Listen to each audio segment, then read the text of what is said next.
Assalamualaikum warahmatullahi wabarakatuh. Bapak, Ibu, dan saudara-saudara yang saya hormati. 7 bulan sudah kita bersama-sama menghadapi pandemi ini. Saya paham masih banyak tantangan, namun tidak sedikit yang telah kita kerjakan. Singkatnya, strategi pemerintah sejak awal adalah mencari titik keseimbangan. Sekali lagi, mencari titik keseimbangan. Saya tegaskan kembali bahwa kesehatan masyarakat, kesehatan publik tetap nomor 1. Tetap yang harus diutamakan. Inilah prioritas, tetapi memprioritaskan kesehatan bukan berarti mengorbankan ekonomi. Karena jika kita mengorbankan ekonomi, itu sama saja dengan mengorbankan kehidupan puluhan juta orang. Ini bukan opsi yang bisa kita ambil. Sekali lagi, kita harus mencari keseimbangan yang pas.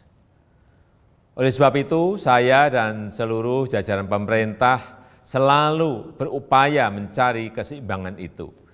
Tidak perlu sok-sokan akan melockdown provinsi, melockdown kota, atau melockdown kabupaten, karena akan mengorbankan kehidupan masyarakat.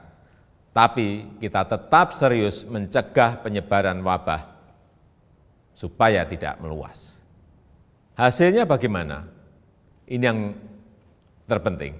Mari kita menilai berdasarkan fakta dan data dan bukan berdasarkan kira-kira. Saya bisa mengatakan penanganan COVID-19 di Indonesia tidak buruk, bahkan cukup baik.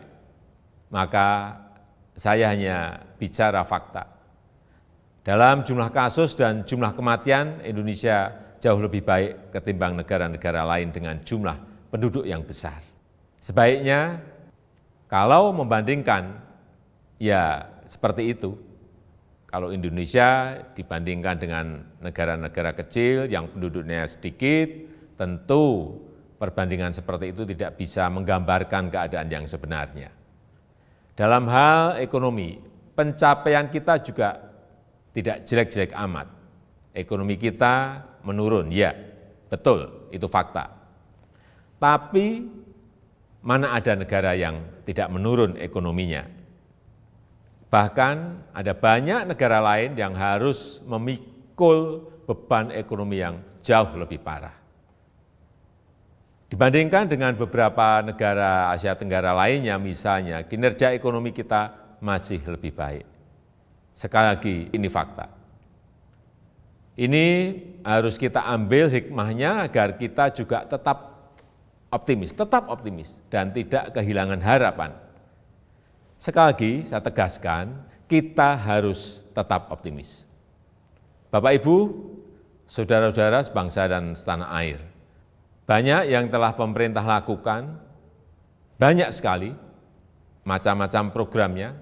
Di tengah keterbatasan keuangan negara, saya mengambil risiko untuk mengatasi masalah ini. Angka-angkanya silahkan dilihat sendiri di tampilan yang ada di sini. Berapa ratus triliun yang kita kerahkan untuk mengatasi wabah maupun untuk membantu warga. Kendati demikian, saya juga belum puas. Saya ingin menteri-menteri lebih baik lagi dalam bekerja, mencari program yang lebih tepat sasaran. Semua harus terus kita perbaiki. Masih banyak kerja keras yang perlu kita kerjakan. Kita harus terus melakukan penyesuaian kebijakan, mencari yang lebih baik. Masyarakat jangan ragu untuk melapor. Menteri Dalam Negeri telah saya perintahkan untuk terus mendorong pemerintah daerah membuka keran-keran aduan atau masukan untuk perbaikan kebijakan ke depan. Setelah 7 bulan, banyak yang bisa kita pelajari dari wabah ini. Misalnya, pembatasan sosial. Saya kira harus kita sesuaikan. Untuk itu saya menekankan pentingnya pembatasan sosial skala mikro atau mini lockdown. Kita buat lebih terarah, spesifik, fokus, tajam untuk mengatasi masalah COVID, tapi tidak membunuh ekonomi dan kehidupan masyarakat. Ini yang harus kita lakukan. Penyesuaian kebijakan itu jangan dianggap pemerintah mencela-mencela. COVID ini masalah baru. Seluruh dunia juga sama, belum ada negara yang berani mengklaim sudah menemukan solusi yang terbaik. Tiap negara juga berbeda-beda masalahnya, berbeda cara dalam menanganinya. Jadi kita pun harus terus menyesuaikan diri, mencari cara terbaik yang paling cocok dengan situasi kita. Sekali lagi, pencapaian kita sejauh ini tidak buruk. Angka-angkanya jelas, tapi jangan membuat kita terlena. Kita harus waspada, kita harus tetap bekerja keras. Wabah ini jangan diremehkan, ini realita. Tapi jangan membuat kita pesimistis. 7 bulan ini Indonesia membuktikan mampu mengatasi masalah.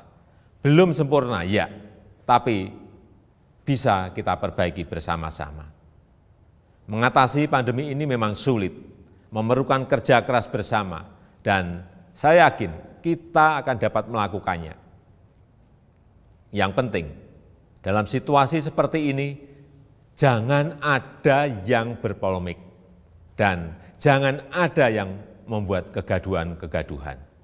Bapak, Ibu, dan saudara-saudara sebangsa dan setanah air, tentunya apresiasi saya sampaikan kepada dokter, perawat, tenaga medis, TNI, Polri, ASN, dan juga para relawan. Namun, tidak kalah pentingnya adalah peran serta masyarakat untuk berubah, menyesuaikan diri, menaati protokol kesehatan. Lakukan dengan disiplin 3M, memakai masker, menjaga jarak, mencuci tangan. Tetap optimis mengatasi masalah.